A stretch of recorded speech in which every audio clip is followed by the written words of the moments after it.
Hi! In front of me is Motorola Moto G52 and today I would like to show you how you can use voice recorder on this device. Firstly, you need to find Recorder app and click on it. Now select OK in the pop-up, tap on while using the app and allow, and click on this red button to start your recording. You can pause it and unpause it by using the smaller one next to it.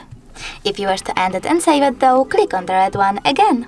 Now choose Delete at the bottom left corner if you wish to get rid of your recording right away and confirm your choice in the pop-up.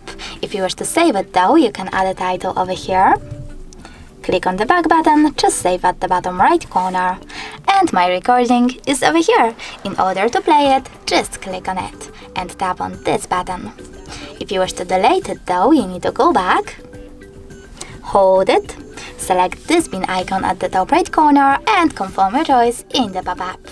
Thanks so much for watching. If you enjoyed this video, leave a like, comment and subscribe. Bye!